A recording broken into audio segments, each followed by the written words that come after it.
மீன ராசிக்கார அன்பர்களே, மீன ராசி அப்படின்னாவே ஒரு வினோதமான ராசி அப்படின்னு சொல்லலாம்.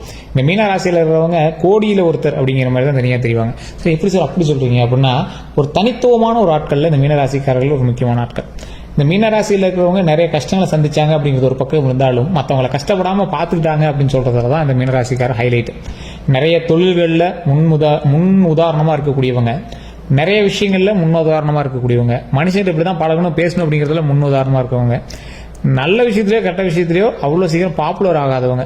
சார் ஒரு விஷயம் பண்ணியிருப்பாரு, அந்த விஷயத்த ஒரு சைலண்டாக பண்ணியிருப்பாரு, அந்த விஷயம் பண்ணியிருப்பாரு, மிகப்பெரிய கலவரத்தெல்லாம் ஏற்படுத்துற பண்ணியிருப்பாரு, ஆனால் அமுங்க அமைதியாக இருந்திருப்பாரு. ஸோ இந்த மாதிரி நிறைய பேர் தெரியாத சில விஷயங்களை செஞ்சு அதில் ஹைலைட்டான பர்சனாகவே இவர் தான் இருந்திருப்பாரு. அதை பெருசாக வெளியும் காட்டிக்காமல் இருந்திருப்பார். அந்த மாதிரி ஒரு ராசி தான் இந்த மீன ராசி. மீனம் பொறுத்த வரைக்கும் நீங்கள் ஒரு தண்ணிக்குள்ளே இருக்கக்கூடிய மீன் எப்படி இருக்குது அந்த மாதிரி தான். வெளியே தெரியாமல் இருப்பீங்க, ஆனால் பண்ணுற வேலையெல்லாம் பயங்கரமான வேலையாக இருக்கும். இதுதான் ஒரு முக்கியமான விஷயம். இவங்க பட்ட கஷ்டத்துக்கான பலன் கிடைக்கக்கூடிய ஒரு நாட்கள், நீங்கள் செய்ய தொழிலுக்கு ரொம்ப நாள் ஆசைப்படுற ஒரு விஷயம் நடக்கக்கூடிய ஒரு நேரம். அதே மாதிரி சிலருக்கு இந்த இப்போ 100% பேர் இருக்காங்கன்னா 30% பேர் லக்கு, மீதி 70% பேருக்கு கொஞ்சம் பார்த்துருக்கணும் அப்படிங்கிற ஒரு நேரம். ஏன்? இப்போ இருக்கக்கூடிய கிரக பயிற்சியின் காரணமாக. ஸோ அது ஏன் எப்படி இருக்கணும் அப்படிங்கிறது எல்லாமே இந்த வீடியோவில் நம்ம பார்த்து தெளிவாக தெரிஞ்சுக்க போகிறோம். அந்த டைமில் நீங்கள் என்ன பண்ணால் தப்பிக்கலாம் அப்படிங்கிறது இந்த வீடியோவில் பார்த்து தெரிஞ்சுக்க போகிறோம். ஸோ அதுக்கு முன்னாடி நம்ம சேனலில் சப்ஸ்கிரைப் பண்ணால் சப்ஸ்கிரைப் பண்ணிட்டு இந்த வீடியோ லைக் பண்ணிவிட்டு ஃபாலோ பண்ணுறதா இருந்தால் ஃபாலோ பண்ணிக்கோங்க. நிறைய விஷயங்கள் சொல்ல போகிறோம், வீடியோ ஸ்கிப் பண்ணாமல் பாருங்கள். ஒரு மிக மிக நன்மையான விஷயம் தான் சொல்ல போகிறோம். நிறைய பேர் தனித்துவமான ஜோதிடம் பார்க்கணும் அப்படின்னு ஆசைப்படுவீங்க. சார், தனியாக ஜோதிடம் பார்க்கறதுக்கான காரணம் என்ன அப்படின்னா, இப்போ நம்ம மீன ராசிக்கு சொல்கிறோம் அப்படின்னா 10 கோடி பேர் 20 கோடி பேர் இதில் இருப்பாங்க. எல்லாருக்கும் இது பொருந்துமா அப்படின்னு கேட்டால் 80% தான் பொருந்தும். மீதி இருக்கவங்களுக்கு ஏன் பொருந்தல அப்படின்னா அவங்களோட லொக்கேஷன் வேற, தசாபுத்தி வேற, அது மாதிரி நிறைய இருக்குதுங்க. அப்படி இருக்கிறவங்களுக்கு தனிப்படையான நட்சத்திரம் இருக்குது, லக்னம் இருக்குது, தசாபுத்தி இருக்குது, உங்களோட லொக்கேஷன் இருக்குது, கூட இருக்கக்கூடிய ராசிகள் இருக்குது, அதை பொறுத்து தனிப்படையான ஜாதகம் பார்ப்பாங்க. ஸோ அந்த மாதிரி இருக்கிறவங்களுக்கு கீழே டிஸ்கிரிப்ஷனில் கான்டாக்ட் நம்பர் டீட்டெயில்ஸ் கொடுத்துருக்கேன். ஜஸ்ட் கால் பண்ணி கேட்டு தெரிஞ்சுக்கோங்க. நிறைய அரசியல் பிரமுகர்களுக்கும் அதே மாதிரி ஜோதிட ரீதியான வல்லுநர்களுக்கும் ஆசானாக இருக்கக்கூடியவர். அது மட்டும் இல்லாமல் நிறைய ஜோதிட ரீதியான சந்தேகங்கள் எல்லாமே ஆக்ட்ரஸே கேட்டு தெரிஞ்சுக்கிறாங்க. இப்போ சமீபத்தில் அந்த திரைப்படங்களில் கூட நிறைய ஆக்ட்ரஸ் இவர்கிட்ட தான் கேட்டு தெரிஞ்சுக்கிட்டாங்க. நிறைய சீக்ரெட் ஆக்டர்ஸ் நீங்கள் இப்போ கனவுல கூட நினைச்சு பார்க்க முடியாத ஆட்கள்லாம் அவர்கிட்ட ஜோதிடம் பார்த்து தெரிஞ்சுக்கிறாங்க. நானே வியப்பா இருந்தேன், எப்படி இத்தனை பேர் கேட்கறாங்க அப்படின்னு. அப்படியே கான்டாக்ட்ஸ் பில்ட் ஆகி போயிட்டே இருக்கு. பெரிய பெரிய நடிகர் வரைக்கும் எல்லாம் கேட்க ஆரம்பிக்கிறாங்க அவர்கிட்ட. ஸோ அதெல்லாம் ரொம்ப வியப்பா தான் இருக்கு எனக்கு. இவங்களாம் ஜோதிடம் பார்ப்பாங்களா அப்படின்னு நினைக்கிற அளவுக்கு பார்க்குறாங்க. ஸோ கீழே அவரோட நம்பர் கொடுத்துருக்கேன். ஜஸ்ட் நீங்கள் கால் பண்ணி ஃபோன் மூலமாகவே நீங்கள் பேசி தெரிஞ்சுக்கலாங்க. சரிங்க, இப்போ அடுத்து இந்த மீனராசி பற்றி நம்ம தெரிஞ்சுக்கலாம். இந்த மீனராசி கடவுளினுடைய ஒரு கண்டுகொள்ளாத ஒரு ராசின்னு சொல்லலாம். சில கடவுள்களுக்கு ஒரு ஃபேவரட்டான ராசி அப்படின்னு சொல்லலாம். நீங்கள் போய் நிறைய இடத்துல கஷ்டங்கள் அப்போ கடவுள்கிட்ட வேண்டி இருப்பீங்க. என்ன இவர் ஒன்றுமே பண்ண மாட்டேங்கிறார் அப்படின்லாம் நீங்கள் வருந்திட்டு அதையும் வெளியே சொல்லாமையே நீங்கள் போயிட்டே இருப்பீங்க. ஸோ அந்த மாதிரி ஒரு முக்கியமான ராசி இந்த மீனராசி. இந்த மீனராசியில் பிறந்தவங்க நிறைய சக்ஸஸ் மட்டுமே சந்திச்சாங்களா அப்படின்னு பார்த்தா நிறைய கஷ்டங்களை தான் அதிகமாக சந்திச்சிருப்பாங்க. சரி, என்ன சார் எப்படி சொல்றீங்க? நான் சில சக்ஸஸ்லாம் பார்த்தேன் சார். ஆனால் மனசாட்சியை தொட்டு சொல்லுங்க, நீங்கள் பார்த்த சக்ஸஸ் எல்லாமே உங்களுக்கு அவ்வளோ ஈஸியாக கிடைச்சிருக்காது. பல கஷ்டங்களை சந்திச்சு, பல இழப்புகளை சந்திச்சு, பல எப்படி சொல்றது, நீங்கள் வாழ்க்கையை வெறுத்து ஒரு விஷயத்துக்கு போய் நிற்பீங்க. அப்போ ஒரு சக்ஸஸ் கிடைக்கும். அந்த சக்ஸஸ் மேலே நினப்பு இருக்குமா, இல்லை நீங்கள் விட்ட விஷயங்கள் மேலே நினப்பு இருக்குமா? ஸோ அந்த அளவுக்கு தான் உங்களை கடவுள் நல்லா வச்சு செஞ்சு தான் இது பண்ணியிருப்பாரு.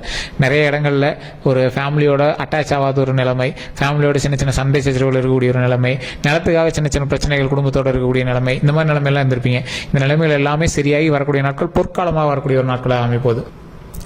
மகிழ்ச்சியை அள்ளி தரக்கூடிய ஒரு நாட்களாக இனி வரக்கூடிய நாட்கள் அமைய போது.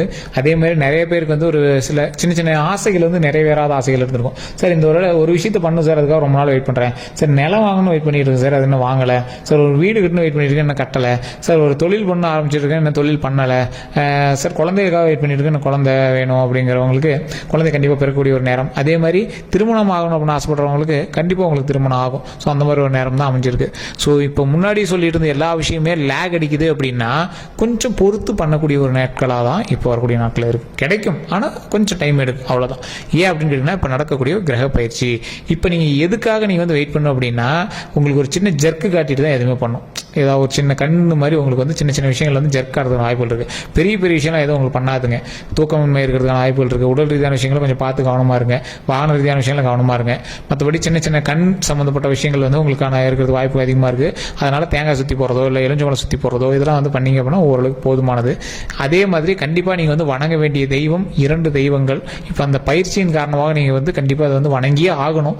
விநாயகர் கண்டிப்பாக வழிபடுங்க. ராகு கேதுவோடு இருக்கக்கூடிய விநாயகர் கண்டிப்பாக வழிபட்டீங்க அப்படின்னா ரொம்பவே நல்லது. அதே மாதிரி ஆஞ்சநேயர் வழிபாடு ரொம்ப ரொம்ப அவசியமானது தற்போதைய நிலைமையில. கண்டிப்பாக வயதானவர்களுக்கு உங்களோட வீட்டில் இருக்கிறவங்களுக்கு சேவை செய்யுங்க, சாப்பாடு போடுங்க, வயிறாடு அன்னம் அளிங்க, அது ரொம்ப நல்லது. இந்த விஷயங்கள் பண்ணீங்க அப்படின்னா தான் ஓரளவுக்கு நீங்கள் தப்பிக்க முடியும் அப்படிங்கிற ஒரு காலகட்டத்தில் நீங்கள் இருக்கீங்க. கல்வி சம்பந்தப்பட்டமான விஷயங்கள் தடைகள் வரதுக்கான வாய்ப்புகள் இருக்குது. அதை பார்த்து சரி பண்ணி எந்த ஒரு விஷயத்துலையும் டைவெர்ட் ஆகாமல் நீங்கள் வந்து படிப்பு மட்டுமே கவனமாக செலுத்தி நீங்கள் வந்து வந்தீங்க அப்படின்னா ரொம்பவே நல்லது. அதே மாதிரி சில விஷயத்தினால டைவெர்ட் ஆகலாம், தடை போகிறதுக்கான வாய்ப்புகள் இருக்குது. அதனால் நீங்கள் வந்து பார்த்து பக்குவமாக கரெக்டாக இருந்துக்கணும். அதே மாதிரி நீங்கள் வந்து இப்போ ஒரு எக்ஸாம்பிளுக்கு தொழில் ரீதியாக காலேஜ் போகிறீங்க அப்படின்னா அரியர்ஸ் இல்லாமல் அதெல்லாம் கொஞ்சம் சரி பண்ணி வெளியே வரதுக்கான வாய்ப்பு பாருங்கள். சின்ன ஏமாற்றம் கூட உங்களோட இது கேம்பஸுக்கு போகிறது வந்து தப்பு திருப்பி விடுறதுக்கான வாய்ப்புகள் இருக்குது. அதை பார்த்து பண்ணுங்கள். வாகன ரீதியான விஷயங்களில் பசங்களோட சுற்றுறோம், அங்கே போகிறோம் இங்கே போகிறோன்னு ஏதாவது ஒரு விஷயத்தில் கேஸில் மாட்டாதீங்க. அந்த மாதிரி விஷயங்கள்ல ரொம்ப கவனமாக இருங்க. திருமணம் நடக்காதவங்க திருமணத்துக்கு ஸ்டெப் எடுக்காமல் இருக்காதீங்க. கொஞ்சம் லேக் அடித்து சின்ன சின்ன பிரச்சனையை சந்திச்சு தான் வந்து ஸ்டெப் எடுக்கிறதுக்கான வாய்ப்புகள் இருக்குது. நிச்சயம் நடந்துச்சு அப்படின்னா உடனே திருமணத்தை வச்சுக்கோங்க, கேப் விட்டு இது பண்ண வேண்டாம். திருமணம் ஆனவங்க சின்ன சின்ன சண்டை சச்சரவுகள் இருக்குது அப்படின்னா உடனே டைவர்ஸ் ஆகுதுலாம் பிரிஞ்சிருக்காங்க. பேசி அதை சால்வ் பண்ணி பண்ணுங்கள். ஏன்னா இப்போ இருக்கக்கூடிய கிரக பயிற்சி எப்படி உங்களுக்கு தானாகவே பிரச்சனையை உண்டு பண்ணுறதுக்கான வாய்ப்புகள் இருக்கும் அதிகபட்சம். ஸோ அதனால் பார்த்து கவனமாக இருக்கக்கூடிய நேரம், அதனால் அதை சொல்கிறோம். அதே மாதிரி குழந்தை இல்லாத இருக்கிறவங்க கடவுள் வழிபட்டு கண்டிப்பாக குழந்தை வேணும் அப்படின்னு கடவுள் வழிபாடு மூலமாக குழந்தை ரெடி பண்ணுங்கள். கடவுள் கண்டிப்பாக குழந்தை கொடுப்பாரு, அது ரொம்ப நன்மையாகவும் அமைய போகுது.